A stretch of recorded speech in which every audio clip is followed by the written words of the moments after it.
Rádio Record, a voz de São Paulo.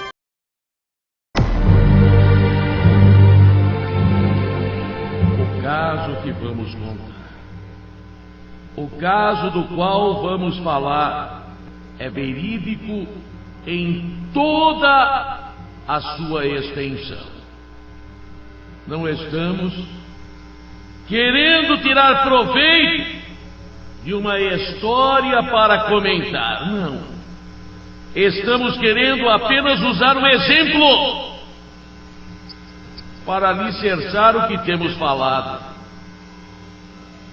E ao mesmo tempo pedimos a Deus que ilumine os bem-intencionados, que escureça a vida dos mal-intencionados, para que momentos como estes não voltem a acontecer.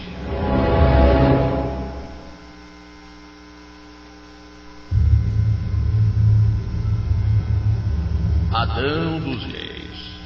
Adão dos Reis nasceu em Juazeiro, na Bahia. Adão pertence a uma grande família lá na Bahia. Adão, lógico, tinha seus amigos. Adão era alguém. Adão era o filho do pai dele, da mãe dele. Oh, que grande novidade, mas em São Paulo não é. Em São Paulo é mais um.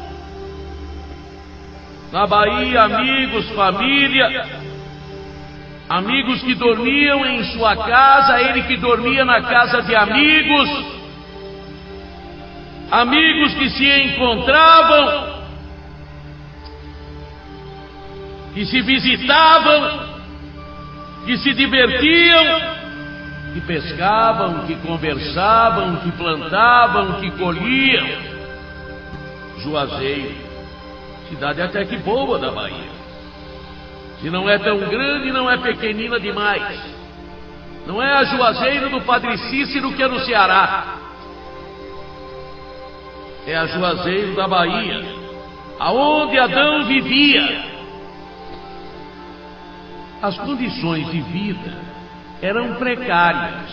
Trabalho tinha, mas trabalho mal remunerado. Trabalho que dava para levar uma vida paupérrima. E aqueles que têm vontade de progredir, aqueles que sonham com dias e posições melhores, veem televisão. Como é bonito, como é bonito. O Rio de Janeiro continua lindo, São Paulo continua crescendo. A televisão é linda, tirando programas que mostram realidade, e os falsos intelectuais dizem que programas que mostram realidade são um mundo cão. O importante não é mostrar realidade. O importante é mostrar que a menina bonita vence sempre quando é honesta, que o rapaz que estuda sempre tem bom emprego, mesmo que pobre, que as casas têm mesas fartas. Então se cria uma falsa ilusão. Então se cria uma ilusão assim: eu sou inteligente, eu vou para São Paulo e eu logo estou na novela das 8. Na realidade não é assim. Na realidade não é assim. A migração incontida, a migração feita de forma aleatória, torna cada vez pior. Seja a migração que vem do interior, do sul, do norte, do centro-oeste, o mercado de trabalho já não absorve mais. E a pessoa vem Adão era pretensioso. Pretensioso é palavra ruim? Não. Ambicioso é palavra ruim? Não é. Eu acho que todos nós devemos ter a pretensão de vencer na vida, a ambição de galgar melhores posições. Adão quis isso. Adão, há 10 anos, decidiu: vou para São Paulo. Tinha 18 anos de idade.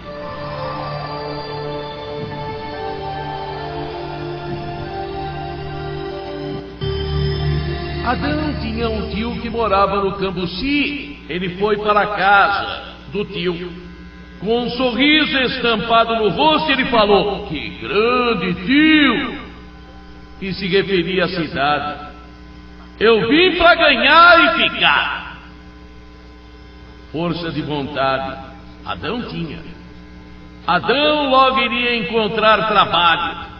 Iria morar sozinho, constituir família. No mesmo dia, notem que ele chegou de manhã. Já naquela manhã, no mesmo dia, Adão saiu à procura de trabalho. Adão chegou e seu tio recorda, a pé. Ele marcou o endereço do tio e a pé saiu à procura de emprego. A pé, sem dinheiro para condução ou comida, mas com a disposição e a força de vontade total. Andou, não conseguiu, mas não desanimou. Voltou à noite, um prato de comida, um banho, dormir e o começar a procura no outro dia. Assim foi durante uma semana. E ele conseguiu. Bateu em portas 1000 e uma delas se abriu.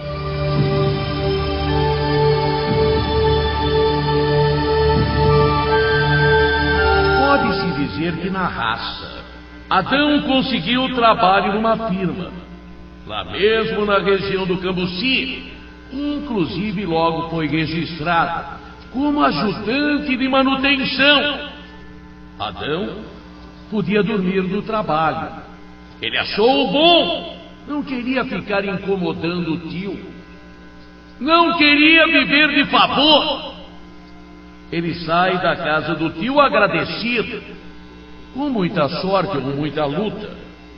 Em 15 dias de São Paulo, Adão já estava trabalhando e tinha onde dormir. E naquele trabalho, Adão se fixou. Adão vai se dedicando totalmente a esse trabalho. Raramente, poucas vezes, raramente ele tirava uma folga.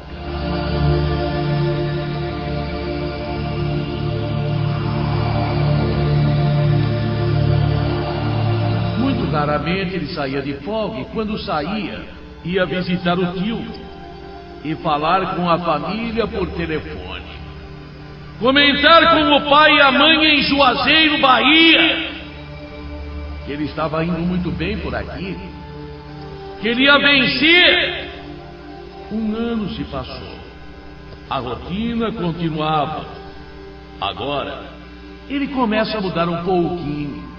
Nas folgas, ele já se enturmando, procura se divertir. Vai tomar uma cervejinha sem exagero. Vai num forrozinho paquerar sem compromisso. 2 anos e tudo a mesma coisa. Só que a única coisa que tinha mudado é que ele encontrou um local para morar sozinho. Já não dormia mais na firma. Quando completou 3 anos de trabalho, a firma remanejou. A firma fez um corte. Adão foi incluído na lista de dispensa.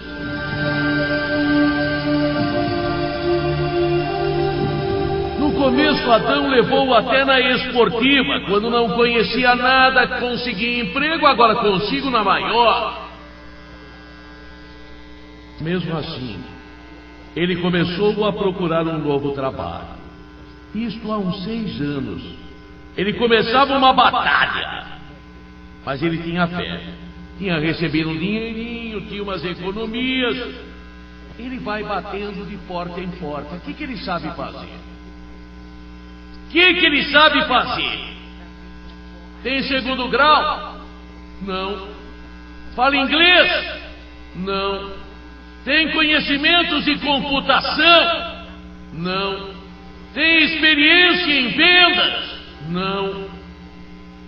Tem carta de referência? Não.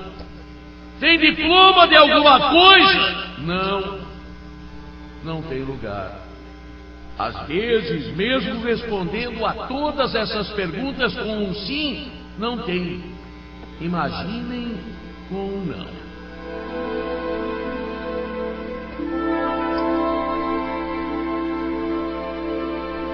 Filas e mais filas. Senhores, um dos espetáculos mais tristes são grandes construções, e eu já vi 1000 vezes isso. Os caras trabalhando em construção e uma fila fora.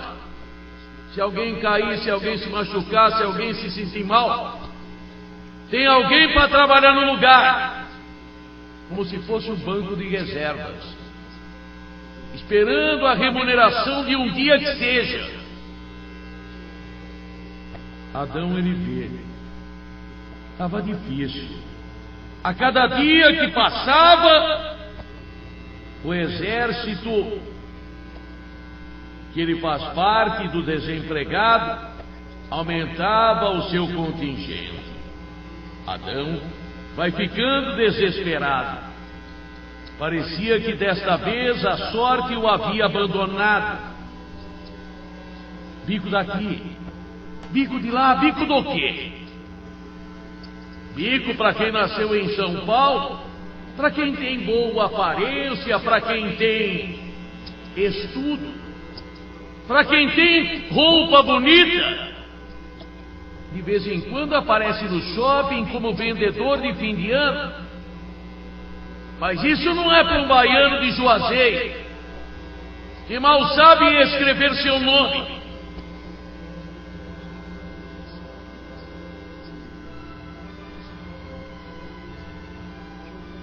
O dinheiro acabou. O dinheiro foi embora. Ele segurou enquanto deu. E o desespero. O desespero de não encontrar trabalho vai dominando Adão, vai consumindo.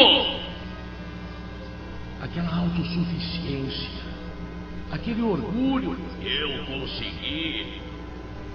Eu consegui. Esse orgulho vai sendo substituído pela angústia, pela falta de autoestima. A pessoa vai se sentindo pequenina.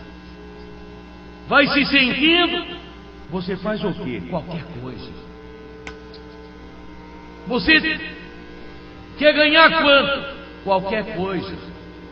E nem assim aparece absolutamente nada. Aí se para. Aí se juntam alguns frustrados, e o pouco dinheiro que se tem, dá uma cachaça. Mais uma. Cachaça é barata. Se toma 2 cachaças com o dinheiro de um pãozinho com manteiga. Talvez até 3. Em alguns locais até 4. Solteiro, sem filhos, aluguel atrasado, aluguel. Ele foi despejado. Volta para casa do tio, não, é vergonhoso. Volta para a Bahia, não como derrotado. Mais cedo ou mais tarde ele encontra. Tudo vai melhorar. O tempo passa em nada. Os pais na Bahia ficam sabendo da situação dele e mandam cartas para o tio, avisa para ele voltar. Voltar como derrotado? Voltar como perdedor? Dá mais uma. Se você parar numa esquina e pedir uma esmola, pouca gente vai te dar. Mas se você parar na beira de um bar, muita gente vai te pagar. Vai uma aí, companheiro.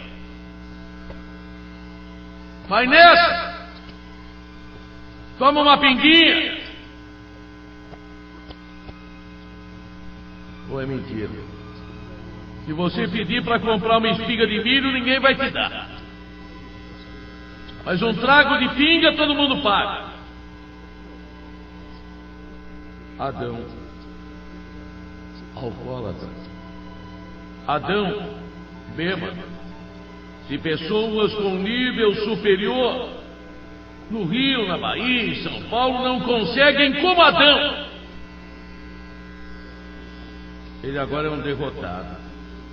Já não é mais o cara que se orgulha de si próprio, é o cara que se esconde de si mesmo. Indigente. A história de mais um indigente nas ruas de São Paulo. Por mais que o tio, por mais que os primos, por mais que os parentes tentem ajudar, ele tem vergonha. Restou apenas isto para ele. No meio dos bêbados, indigentes, ele é mais um indigente. Mas como o tio, ele é o sobrinho. Quando fala em Juazeiro, ele é o filho da terra. Aqui é o filho de nada. Aqui é o filho da pinga. É o filho da rua.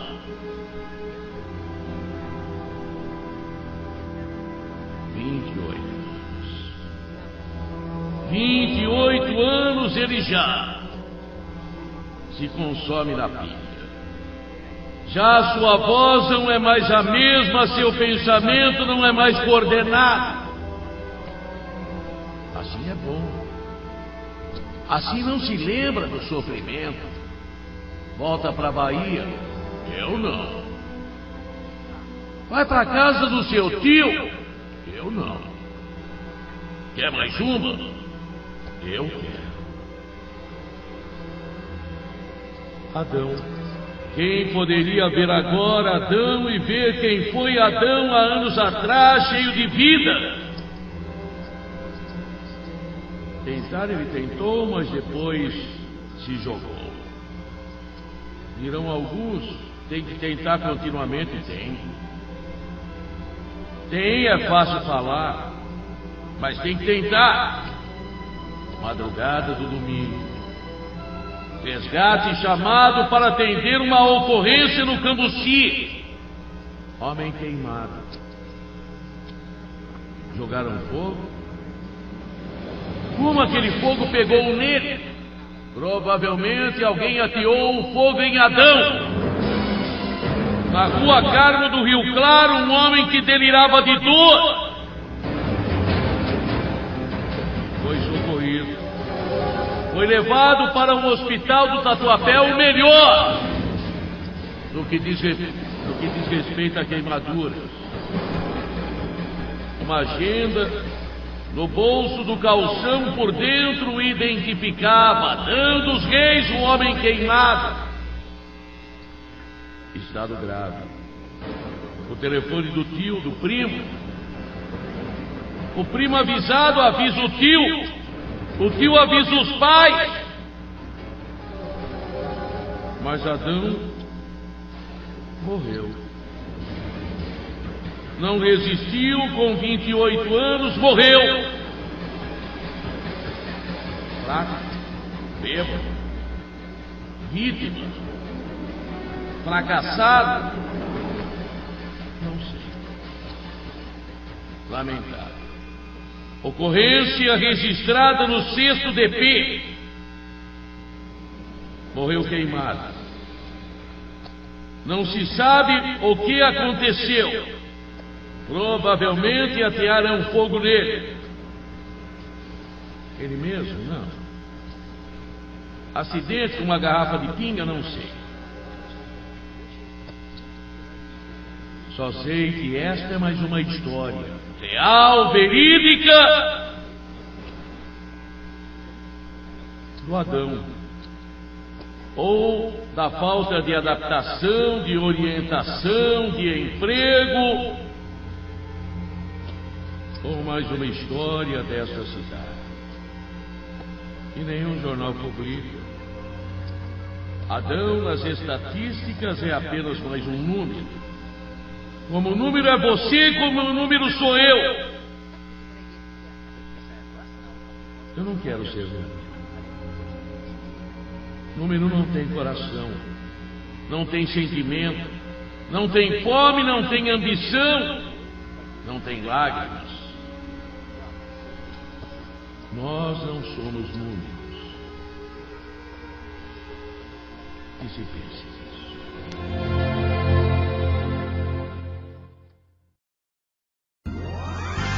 Rádio Record, a voz de São Paulo.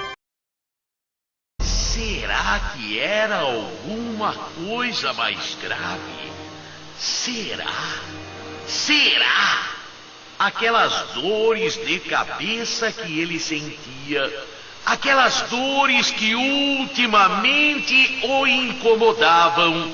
É bem verdade que tomando um comprimido, 2 passava, voltava, mas era uma dor de cabeça forte. Agora, o preocupante foi que ele foi ao médico, o médico examinou, mandou tirar radiografia da cabeça, chapa da cabeça. Olhou, ele viu que o médico estava assim meio esquisito olhando aquela chapa. Mandou repetir, mandou tirar outra mais pormenorizada. Será que ele tinha alguma coisa grave? Alberto de repente se desespera. Aos 35, 36 anos, ele não tinha vivido. Alberto foi só trabalho, só dedicação, só esforço. Para quê? Ele mesmo dizia para quê? Primeiro, para um casamento que não havia dado certo. Desde mocinho, ele namorava com aquela moça. Desde mocinho, ele namorava com ela, gostavam-se. Mas o casamento foi um fracasso. Ela era mandona. Ela era do tipo de mulher que parecia que tinha mania de limpeza. Ele, a duras penas, havia acabado de pagar o seu apartamento. Como ele sofreu para pagar. Até de fumar, ele teve que largar. Não porque aquilo fazia mal, não estava fazendo mal ainda, ou ele pensava que não. Mas para economizar. Nem aquele cafezinho que ele tomava de vez em quando, tudo ele teve que guardar para pagar o apartamento. É bem verdade, era um bom apartamento. É bem verdade que Madalena, sua mulher, era excelente dona de casa. O chão sempre brilhando, limpeza em tudo. Mas ele não podia... Tira o sapato. Não come o pão assim que esfarela e cai no chão. Não. Tudo era ordem para o lado dele. A mulher, aquela mania de limpeza. Ele se sentia preso, prisioneiro daquilo. E no trabalho dele, banco. Ele trabalhava no banco sob as ordens de uns patrões. Que patrões? Ainda se fosse dono do banco, não. Eram gerentes metidos. Gerentes metidos. Não entendiam praticamente nada. Ele entendia. Anos e anos naquele banco. Por quê? Os outros subiram e ele não. Por quê? Gente mais nova do que ele foi a gerente. Não era por falta de competência. Então por quê? Pelo jeito humilde dele? Pela maneira humilde dele de ser? Talvez isso. Ele era até meio tímido. Mandavam ele fazer, ele fazia. E fazia bem feito. Mas quem levava a fama era o outro, quem havia mandado. Olha o que eu fiz. Será? Anos e anos lutando para quê? Ele adorava a praia. Há quanto tempo que ele não ia na praia? A mulher ia. Ia porque a mãe dela tinha apartamento na praia. E não gastava nada, mas ele, como ele poderia ficar no apartamento da sogra?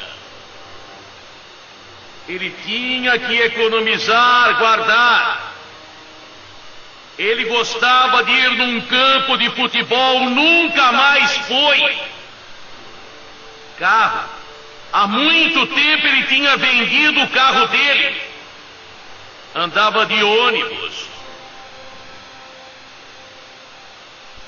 O que seria?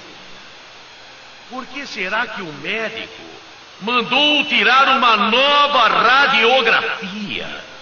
Por que será que o médico olhou para ele com aquela cara de pena? Será? Ele não comentou nada com ninguém. Aliás, ele procurava fugir do problema. Ele mesmo procurava não pensar. A radiografia foi marcada. Não era radiografia? Não era? O que era? Negócio de computador entrar dentro de uma máquina. Mas por quê? Ele foi. Estava tremendo de medo. Mas foi. Aí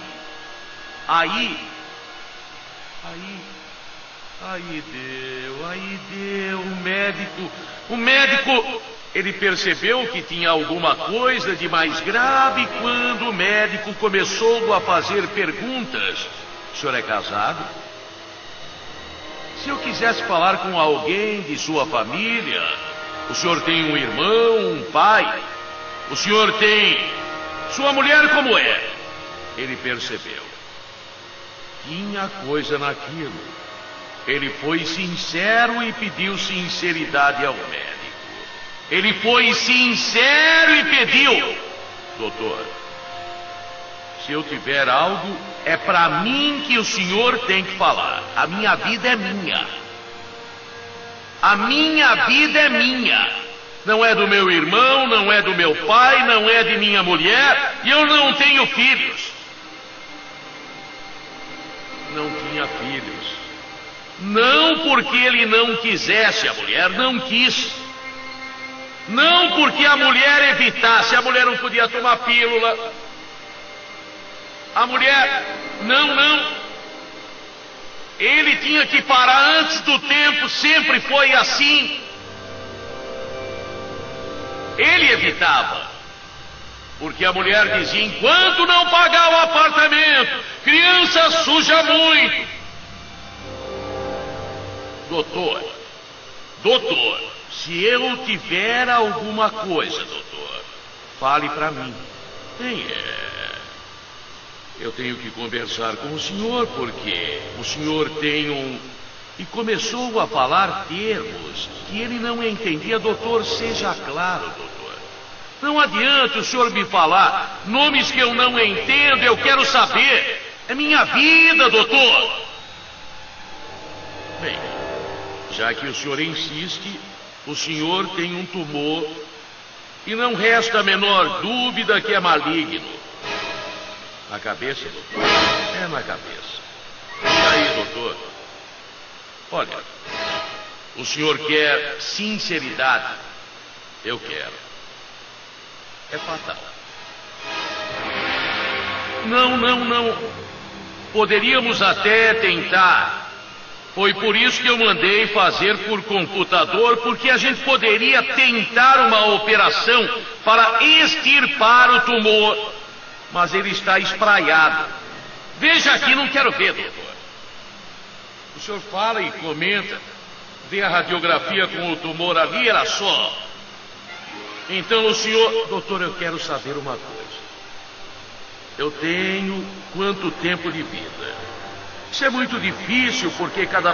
Doutor, por favor, doutor, não tenha pena, o senhor é médico. Eu estou pedindo. 6 meses. E o que eu vou sentir, doutor?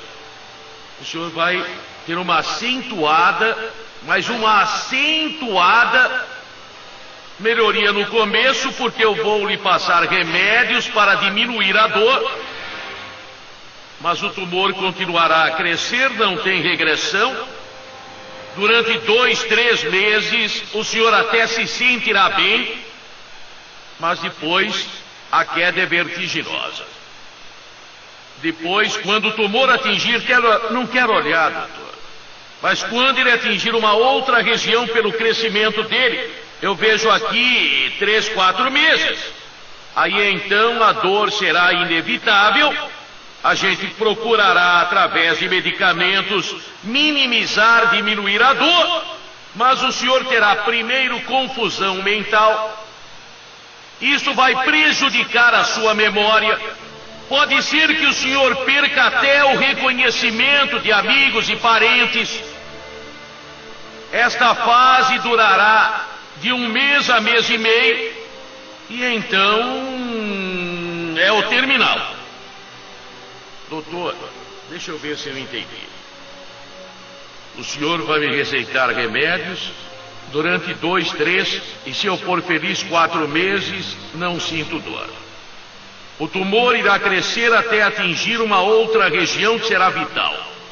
Eu terei confusão mental, esquecimento, a memória prejudicada. Posso até nem saber quem eu sou e nem quem são os meus parentes, não reconhecer ninguém. Esta fase duraria de mês a 2 meses. 4 e 2, 6. É isso, doutor? É isso, doutor? É isso. Tudo bem. Doutor, não diga para ninguém. Não diga para ninguém. Tudo bem, o senhor manda.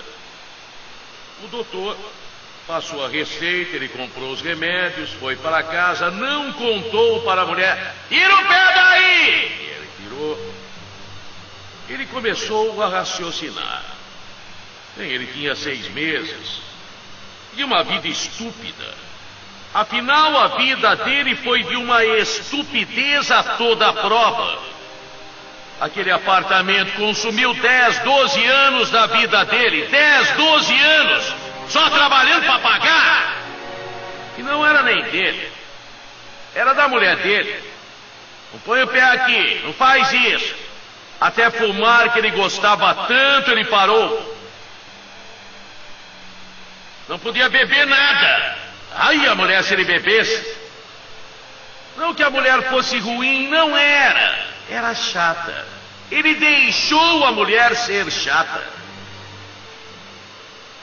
Naquela noite, ele não dormiu. Pensou, vou trabalhar amanhã. Para que trabalhar? Mas ele tinha que trabalhar, afinal. Tinha por quê? Que compromissos ele tinha se ele ia morrer? O médico deu certeza absoluta, não tinha possibilidade de erro.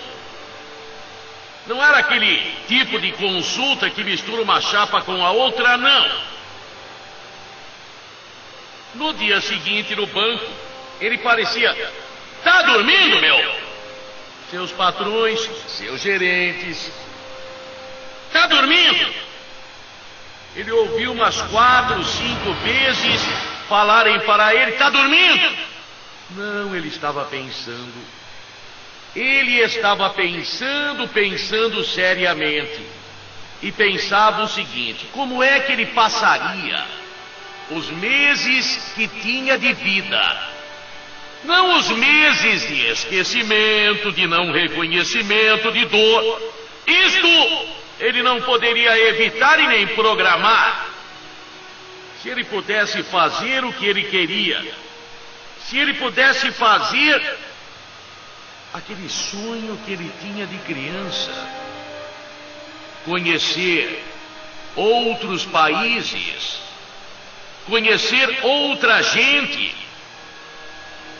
mas com que dinheiro? Viajar até que não é difícil para quem tem dinheiro, principalmente viajar na América do Sul, Uruguai, Chile, Argentina, Paraguai. Não precisa nem passaporte, é só a identidade. Mas e dinheiro? No banco. Aonde tinha mais dinheiro do que no banco? Mas o banco tinha e ele? Ele tinha o computador. Ele começou a pensar, seria fácil até demais ele transferir dinheiro de outras contas para ele. Seria fácil, mas ele seria apanhado. Não era difícil, difícil era escapar. Escapar para quê? Se ele arrumasse dinheiro, ele poderia perfeitamente bem, ele elaborou um plano.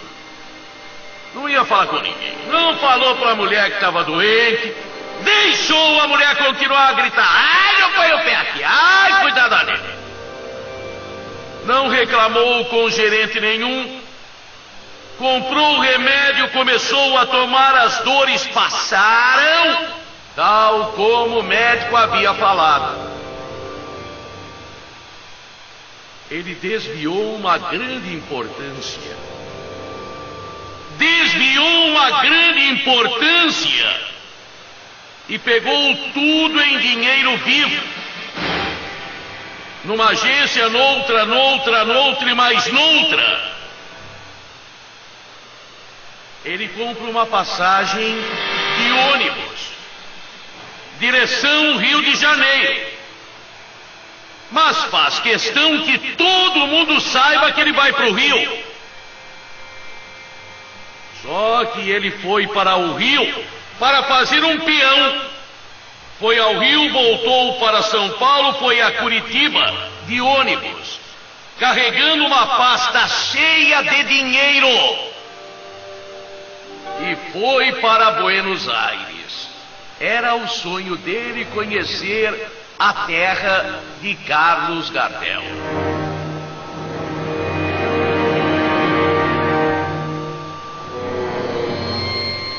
Agora ele estava feliz.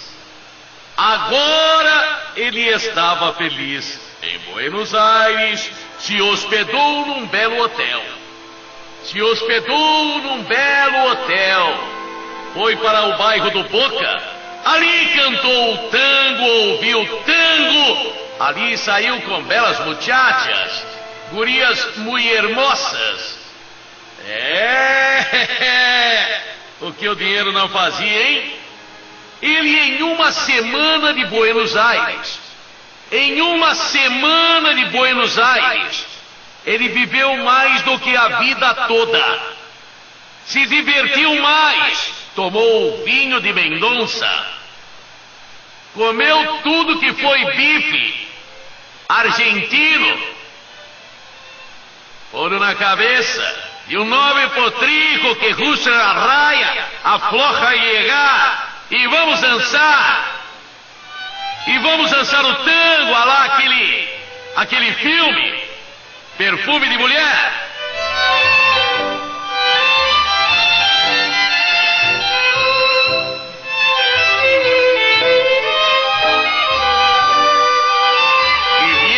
Curia, la más hermosa.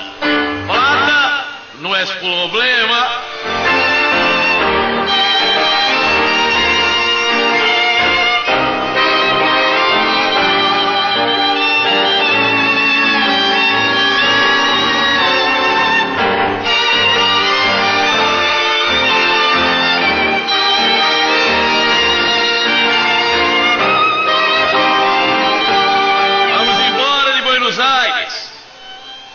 Ficou muito tempo, 2 semanas em Buenos Aires. Dinheiro sobrou. Dinheiro dava para ficar um tempão, mas ele não queria. Buenos Aires, ele sempre falou que gostava de lá. Todo mundo deveria estar à procura dele. Porque ninguém iria pensar que era acidente, já que ele se apoderou do dinheiro. Ele parte. De Buenos Aires ele vai a Santiago do Chile. Atravessou as cordilheiras e foi a Santiago. Em Santiago, ele usufruiu da hospitalidade chilena. E aí foi a Vinha del Mar, uma estância fantástica, um lugar maravilhoso. Ai, as chilenas eram bonitas. Aquele rico brasileiro, aquele brasileiro cheio de plata, a alegria de las gurias chilenas. Mas ele tinha sonhos ainda, queria conhecer no Uruguai não só Montevidéu, queria conhecer Punta del Este. E embarcou para o Uruguai. Punta del Este, foi ao cassino. Já agora, 2 meses, quase 3, haviam se passado. 2 meses, quase 3. Durante todos estes dias, ele escreveu. Todas as noites, ou quando não à noite, na manhã seguinte, ele escrevia. Contou a história direito. Contou a história direito.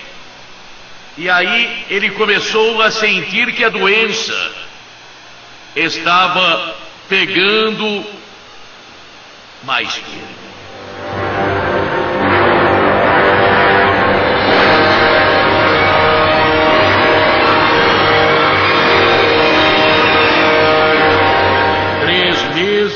E alguns dias, aquele médico, mais do que médico, parecia um matemático.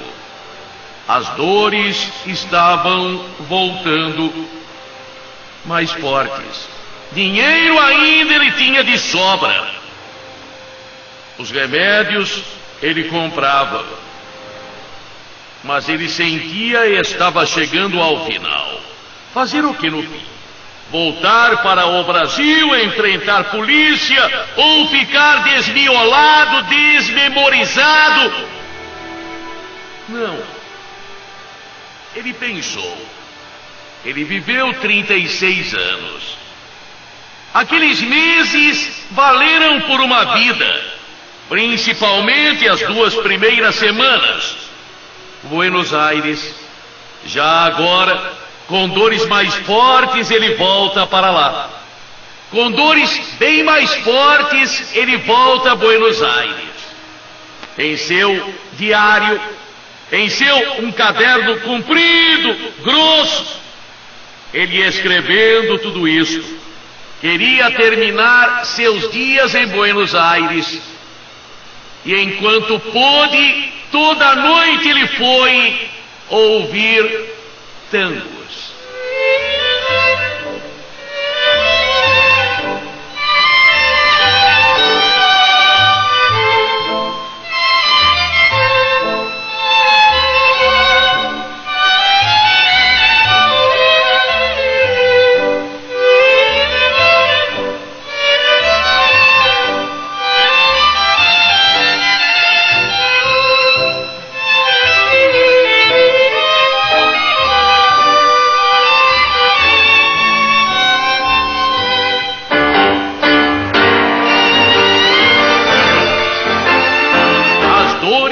Aumentavam.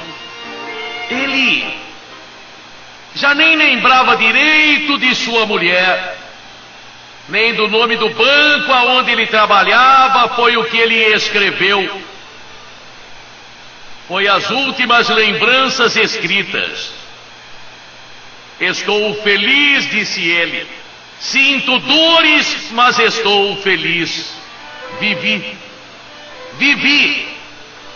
E ele encerra desta maneira. Vivi. Daí para frente só o que se soube depois. No hotel, perceberam que ele estava muito mal e quando quiseram saber a origem, el brasileño, cheio de plata, repleto de ouro. Mas de onde viera? São Paulo, Rio, quem sabia? Quando ele adoeceu mais, autoridades chamadas, o dinheiro encontrado com ele, um hospital portenho, um hospital de Buenos Aires, aonde o brasileiro, sem memória, gritando de dor, passou mais 15 dias, quando morreu. Só depois, o consulado brasileiro, a embaixada brasileira, contactando contatos no Brasil, se localizou a família e o diário encontrado. A história de Alberto, que vegetou 35 anos e depois viveu. E depois viveu durante 6 meses. Morreu em Buenos Aires, talvez ao som de Gardel.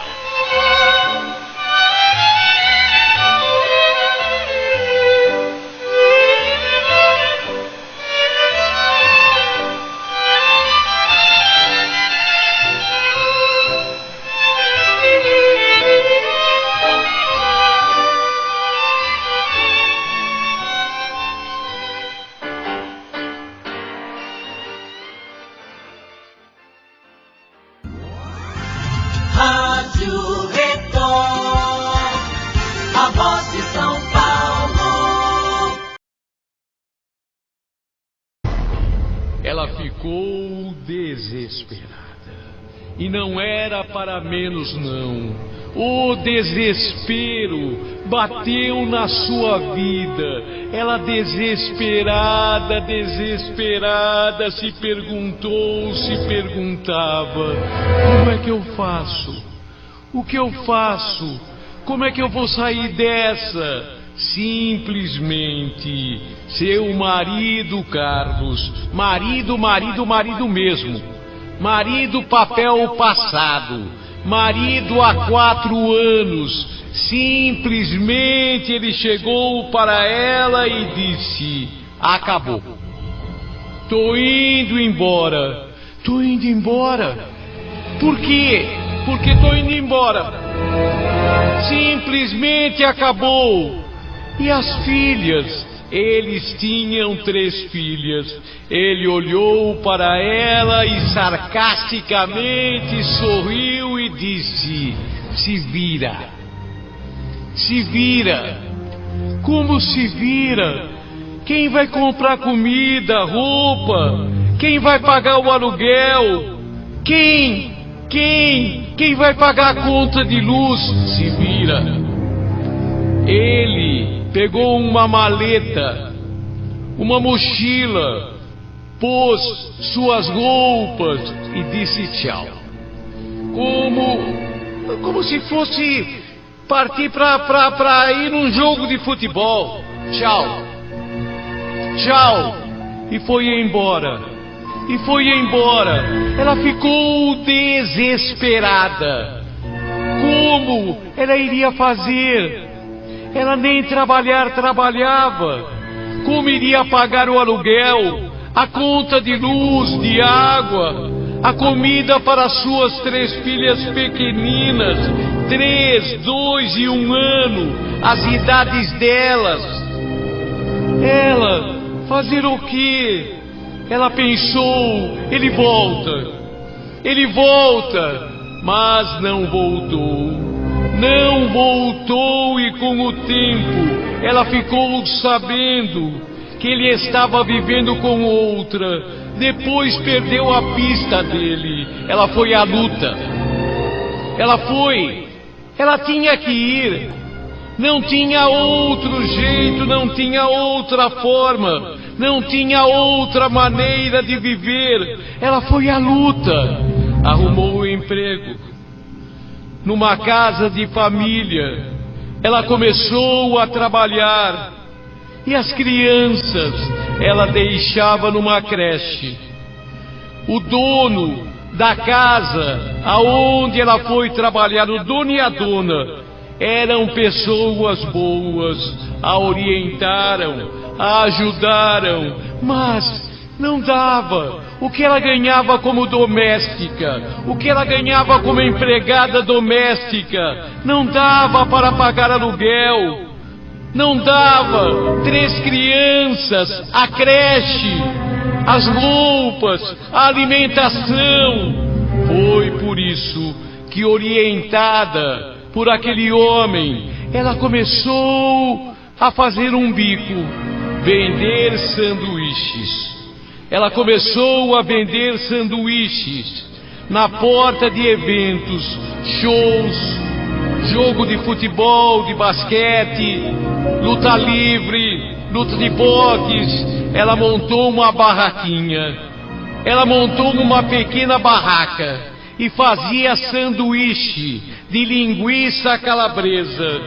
Vendia um pouquinho, mas dava para ajudar, para pagar pequenas despesas. Ela trabalhava naquela casa de família, trabalhava vendendo sanduíche, começou a fazer pastel, começou a fazer coxinha, começou a fazer empadinha, começou a fazer risole.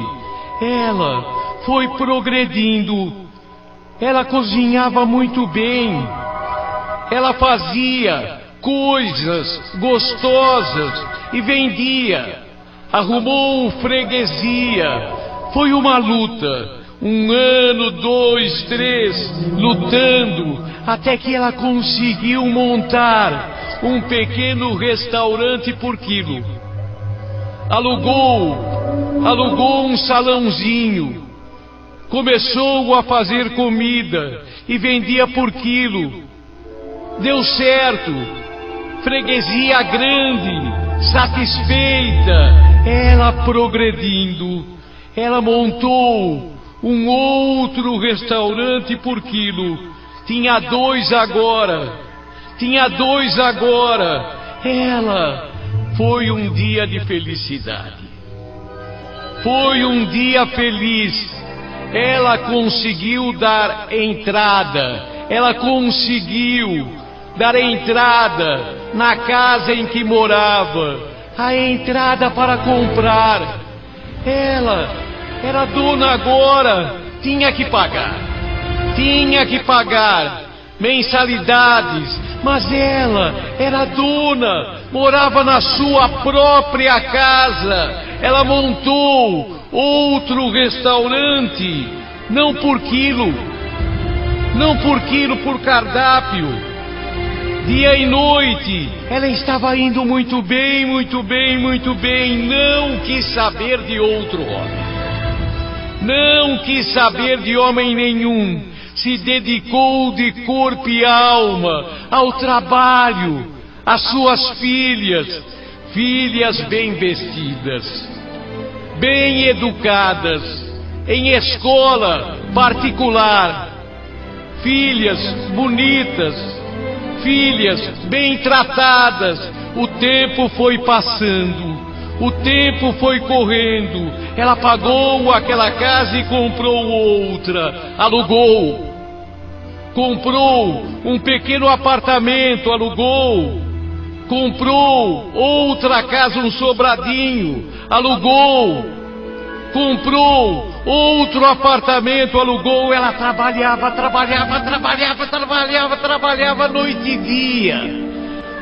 e dia, uma dedicação total ao trabalho e às filhas, a luta.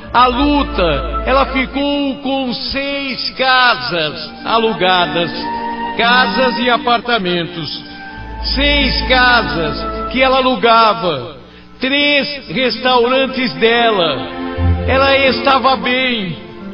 20 anos 22 anos haviam se passado desde aquele dia em que ele falou se vira, em que ele disse vou embora, e foi, e ela se virou e venceu na vida, venceu suas filhas, moças, namorando, estudando, 2 fazendo faculdade.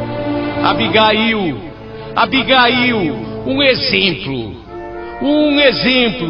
6 casas alugadas, fora a casa dela, que ela reformou, comprou de tudo.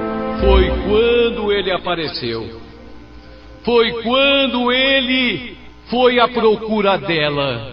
Carlos, 22, 23 anos depois, ele foi à procura dela. Tô de volta, simplesmente tô de volta. Eu não te quero. Ela disse, eu não te quero. Eu não te quero. Eu também não te quero. Mas eu vim buscar a minha parte. A gente ainda é casado. E ela tinha que dar metade para ele. Metade das casas, dos restaurantes, metade era dele. Você se virou bem, você trabalhou bem, agora eu quero a minha parte. Que ódio! Ela começou a gritar, você não tem direito de nada, você não tem direito a nada, você não me ajudou, você me abandonou, você foi embora, me deixou ao Deus dará, me deixou sem nada, eu lutei, tudo é meu, você não tem direito a nada. Ele riu. Você é minha mulher, você é minha querida esposa, minha rica esposa, você lutou, juntou, e metade é meu, metade do que você tem é meu, metade é minha, metade, vamos fazer um acordo. Eu fico com 3, 4 casas, um restaurante. Ela começou a xingar, ponha-se daqui pra fora. Ele sorriu. Amanhã você recebe um cartão do meu advogado. Ela sabia, ele tinha direito. Era marido dela. Ela bobamente comprou, colocou em seu nome, mas ela era casada com ele. 2 dias depois ele voltou. Pensou bem, vamos fazer um acordo. Ela falou, vamos. Ela havia decidido. Ele não ficaria com nada. Ele não merecia nada. Ele abandonou a ela e as filhas. Vamos fazer um acordo, vamos. Ela pegou aquela arma, aquele revólver que ela havia comprado no dia anterior, e com 6 tiros matou o Carlos. A metade sua é essa. Eu vou para a cadeia. Mas você não fica com nada. Ele morreu. Ela esperou a polícia. Aconselharam, foge. Ela não fugiu. O delegado não a autuou em flagrante, não. O delegado ficou com pena. Fazem 7 anos. O julgamento ainda não aconteceu. Ela matou o marido. Ela sabe vai ser condenada mais dia menos dia. Mas ela que fala: vou pra cadeia satisfeita. Vou pra cadeia feliz. Ele queria metade. Ficou com tudo. Ficou com todas as balas do revólver. Era metade que ele merecia. Eu vou pra cadeia, mas vou feliz, feliz, feliz, feliz. Ele teve a metade que merecia.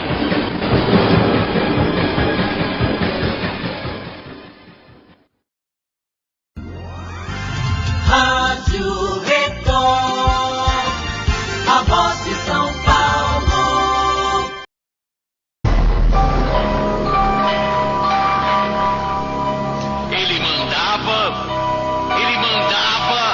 Ele mandava, e ela obedecia. Era lei. Naquele sítio, naquela casa, era a lei.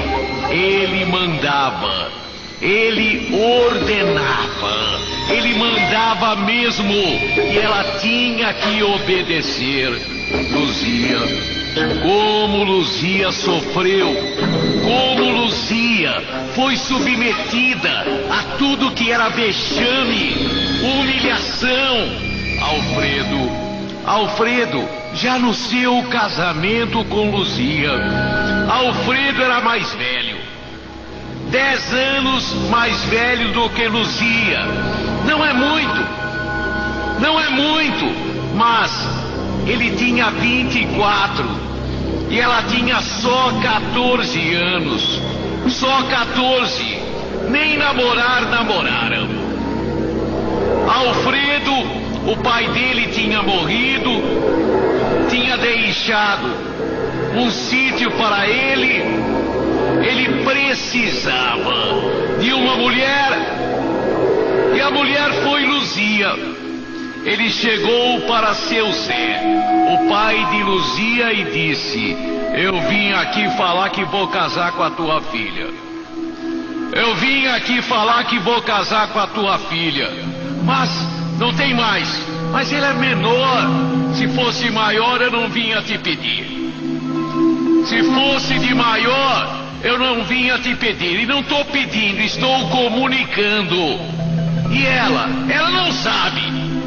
Você fala pra ela. Não teve nem namoro. Ele escalou. Seu Zé quis retrucar, mas Alfredo era tido como bravo. Aquela peixeira na cinta, as pingas na cabeça. Ele conseguiu. Luzia era bobinha, menina criada no sítio, mal sabia ler ou escrever, não sabia absolutamente nada da vida. E ela casada de papel passado. Não teve festa, não teve nada.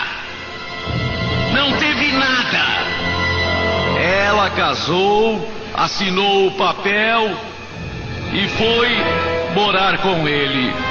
Já no primeiro dia, já na primeira noite, ao invés de amor, foi uma surra.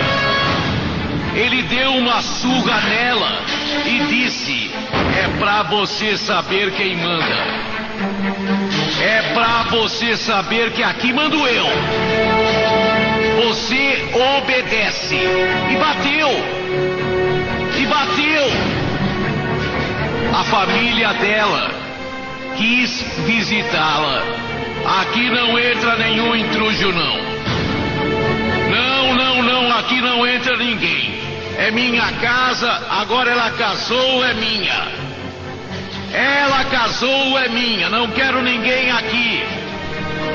Ele trabalhava no sítio. Ele cultivava a terra. Estava sempre ali. e sempre vigiando e batendo. Ele batia para que ela soubesse que quem mandava era ele. Aqui mando eu. Você obedece. Quantas e quantas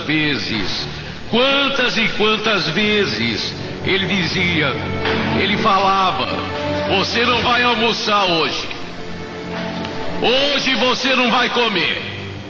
Mas por quê? Não tem porquê. Porque eu falei. Porque eu mandei. Prepara isso. Eu quero ovo. Mata um frango. Prepara um frango. Mas você não vai comer. Uma vez ela comeu às escondidas. Que surra. Que surra. Ela não precisava comer. Ela não precisava se alimentar. Luzia, quando ela casou, era até meia gordinha. Não era bonita, não. Mas era até meia gordinha. Agora, aos 16 anos de vida, aos 16 anos de vida, ela era magrinha, judiada. Ele permitiu que a mãe dela a visse no Natal, 2 anos depois do casamento. Só mãe! Só mãe! Vai logo, velha! Vai logo, velha! Judiada. Ela não engravidou no começo, mas depois teve seguidamente 1, 2, 3, 4, 5 filhos, sempre com parteira, nunca levada a um hospital, nunca levada a uma maternidade, nunca levada a um médico. Médico não vai olhar minha mulher. Médico não vai olhar as intimidades de minha mulher. Ele era ignorante. Ignorante. 5 filhos. 5 filhos homens. 5 meninos. E ela, nunca um pré-natal. Nunca uma vitamina. Nunca uma vacina nas crianças, nada. Judiada. 25 anos. 25 anos de vida, Luzia. Ela se arrastava. Ela sempre machucada. Ela sempre surrada. Sempre espancada. Na casa tinha televisão, mas só ele via. Só ele via. Ela não tinha direito a ver. Quando à noite ele ligava a TV. Vai dormir. Vai pro quarto. Vai pro quarto. E ela ia. Se ele cismava, a usava. Se não cismava, ficava bebendo pinga, não ia em bar. Bebia em casa. Bebia no sítio dele. Cachaça brava. Cachaçaiada brava. E batia. Ele sentia mais prazer batendo do que amando. Ele sentia mais prazer em bater na mulher do que em fazer amor com ela. E batia. Luzia, foi num dia. Que surra que ela levou. Que surra. Ele bateu, sangrou. Tirou o sangue dela. Luzia, como um bicho ferido. Luzia, ela falou: não quero mais. Não quero mais. Não quero. Não quero mais. Ela disse para ele: não quero mais. apanhou mais. Você é minha propriedade. Você é que nem vaca. Você é que nem vaca. Foi por isso que ele pegou aquele marcador, pego, em brasa, e marcou a letra A. Agora todo mundo vai saber que você é doado, Alfredo. Marcou como se fosse gado. Ele disse: você é como se fosse vaca. É minha propriedade. E a gota d'água. Luzia, ela arrumou, não tinha nada. Pegou os seus panos, você sabe, pegou os seus panos e foi embora. Passou na casa da mãe, passou na casa do pai. A mãe deu um dinheirinho pra ela. Pra onde você vai? Não quero saber, mãe. Eu quero ir embora. E teus filhos? Eu não quero, mãe, não quero mais saber. Eu só apanho.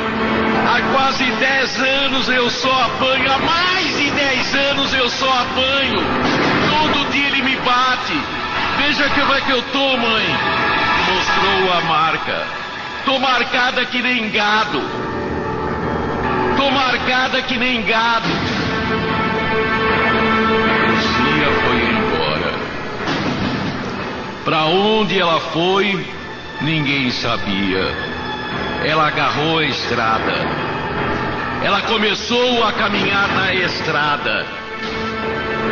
Começou a caminhar na estrada. Naquele dia, Alfredo, quando notou a ausência da mulher, ele foi na casa do pai dela.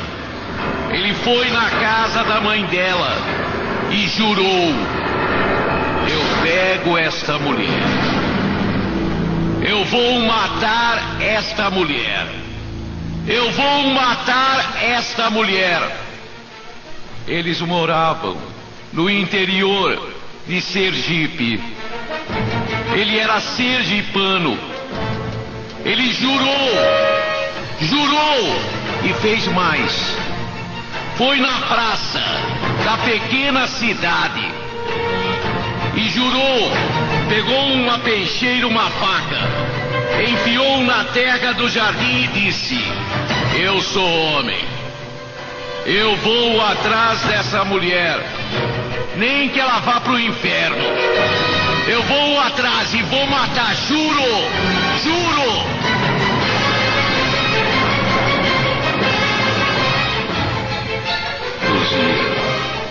Ela sabia disso. Ela sabia. Ela nunca mais teve contato com a mãe, com o pai. Mas ela sabia. Ele estava atrás. Ela pegou uma carona. Desceu de um caminhão. Subiu em outro. Desceu desse. Subiu em outro. E de repente estava na Veneza brasileira. Estava em Recife. Ela conseguiu chegar em Recife, mas sem eira nem beira. Imaginem, aos 14 anos, ela casou. Estava com 26 anos de vida. Nunca tinha trabalhado de nada. Não conhecia a vida. Era de uma cidade pequenina que ela praticamente nem conheceu. Viveu no sítio trancada. Ela procura uma igreja. Consegue amparo. Uma entidade, uma ajuda. A coloca para trabalhar numa casa de família. Ela trabalhava e morava lá. Comia bem. Trabalhar sem folga. Também para que folga, se ela não tinha para onde ir? Ela pensou: não tinha telefone. Vou escrever. Mas se eu escrever, ele pega. E não escreveu. Mas Alfredo, ele fez o seguinte: deixou as crianças com uma irmã, vendeu a terra dele, vendeu por ninharia o seu sítio e disse: começou a caçada. Começou a caçada. E ele vai para Aracaju. Ele vai para todo lugar. Ele vai à procura dela. Ele vai à procura dela. O patrão dela tirou documentos para ela. Segunda via, cartório eleitoral. Ela foi registrada como eleitora no Recife. Talvez tenha sido por aí. Talvez tenha sido a pista que ele encontrou. Quem deu para ele a pista nunca se soube, mas se soube. Um dia, ela foi à padaria. 2 anos depois da fuga. 2 anos depois da fuga, ela estava bem, morria de saudades dos filhos, mas nem pensar em se aproximar. Ela sabia, se ele a encontrasse, a mataria. Ela foi à padaria. Era ele. Ele se aproximou dela e disse: te encontrei. Ela saiu correndo. Correu e gritou, pediu, clamou por socorro, socorro. Ela pediu socorro. Ela se escondeu. Ela entrou numa casa. Ele ficou gritando na porta, mas naquela casa, vários homens que o impediram de entrar. Ela sabia, ele ia matá-la. Ele a encontrou. Ele não pararia até matá-la. Ele não iria parar. Se ele estava naquele bairro, é porque ele sabia onde ela estava trabalhando e morando. Ela pede àqueles homens daquela casa: me ajudem. Chamam a polícia. A polícia chega e segura aquele homem. Ele não tinha feito nada. Ele não tinha batido nela, pelo menos no Recife, pelo menos naquele dia. Mas ela contou a história. Eu quero ir embora. Ela vai na casa do patrão, patroa. Vai na casa, pega a maleta dela. Ela tinha comprado uma sacola dessas, tipo mochila. Ela coloca as coisas, pega um dinheiro. Ela tem que fugir. Ela sabe, ela tem que fugir. Ela vai para a rodoviária do Recife. A polícia prometeu seguraria ele 1 hora.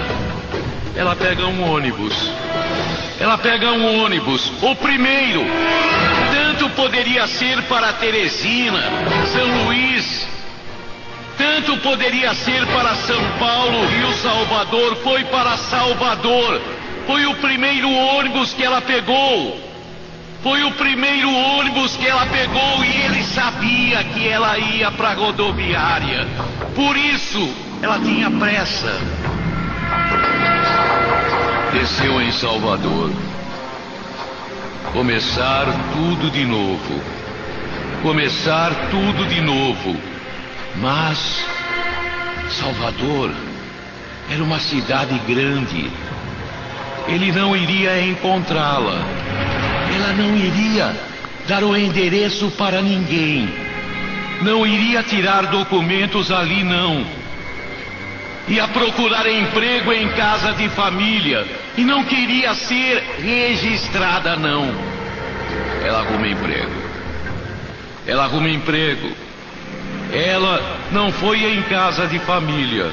Foi numa pequena loja de artesanato, perto do elevador que liga a Cidade Baixa à Cidade Alta em Salvador. Ele apareceu ali. Como ele descobriu, não se sabe. Talvez ele tenha seguido a pista do ônibus e talvez tenha feito perguntas e mais perguntas. Ele chegou ali. Te encontrei. A mesma cena. Ela grita, ela chora, ela foge, ela pede socorro, socorro, socorro, socorro, socorro.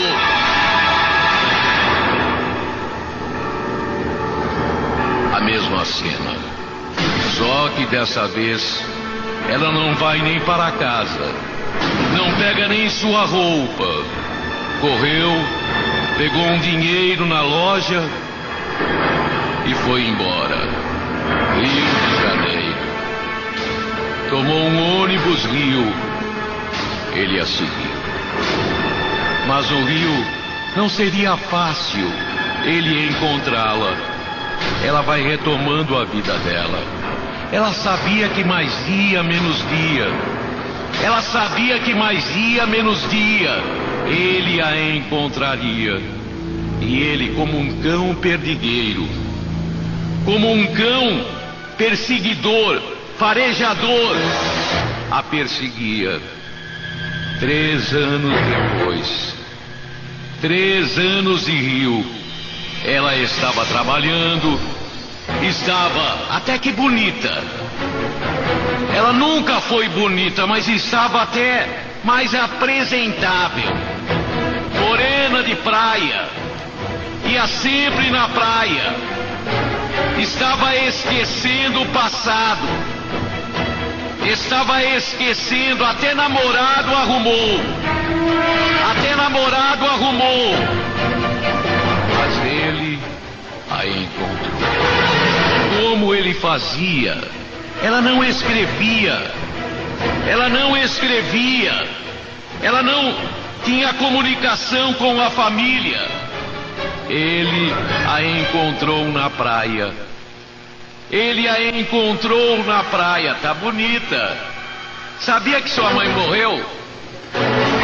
Sabia que seu pai morreu? Sabia que eu matei o seu irmão? Sabia que seus filhos tá tudo doente? Era a notícia que ele dava. E você vai morrer. Não vou te matar na praia, porque aqui você vai gritar. Aqui todo mundo vai te ajudar, mas saiba, eu sei aonde você mora. Eu sei aonde você mora. Pode esperar. A morte está chegando. Tua mãe morreu, teu pai morreu, teu irmão morreu. Não é que morreu, eu matei. Eu matei. Sua família já foi pro beleléu. Sua família já subiu. Agora falta você. Você pode esperar. Pode esperar. Ela não esperou, não. Ela não esperou. Naquele mesmo dia, ela pegou um ônibus e veio para São Paulo. Veio para a capital paulista. Veio para São Paulo. Ela foi para o Parque Paulistano, São Miguel Paulista, uma pequena favelinha lá. De repente ela chega. Como chegou ali, não sei. Talvez da rodoviária tenha pego o primeiro ônibus. Na rodoviária, quando chegou em São Paulo, para não deixar pista, ela pegou o primeiro ônibus. Seu pai morto, sua mãe morta, seus filhos doentes. inocentes, seu irmão assassinado. Ela resolve escrever. Ela resolve escrever. Ela fez amizade naquela pequena favela. Ela contou sua história para 2 ou 3 mulheres de lá. Ela, com o nome daquelas mulheres, escreve uma carta para a cidade dela. Foi seu erro. Ele pegou a carta, pegou o endereço.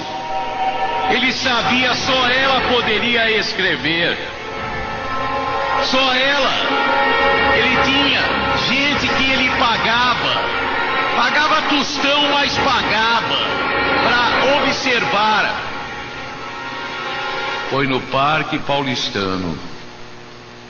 Foi no Parque Paulistano que aquela mulher foi assassinada. Que aquela mulher foi morta. Foram 47 golpes de faca. 47 golpes de faca. Quem viu o corpo diz, no olhar daquela mulher, o horror. Luzia. Ela fugiu. Ele a encontrou. Nunca foi preso. Nunca pagou pelo crime que cometeu.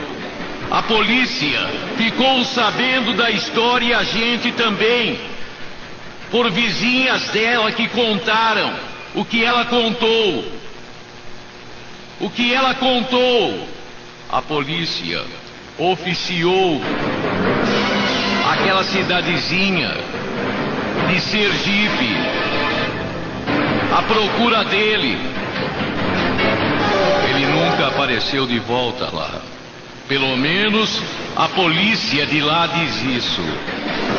Foram quantos anos? Ela morreu com 32. Foram 18 anos. 18 anos. Ela sofrendo, apanhando e fugindo. Como ele prometeu, ele a encontraria. A encontrou e com mais de 40 facadas a matou. A perseguição implacável. A perseguição implacável de um homem mau e põe mal nisso.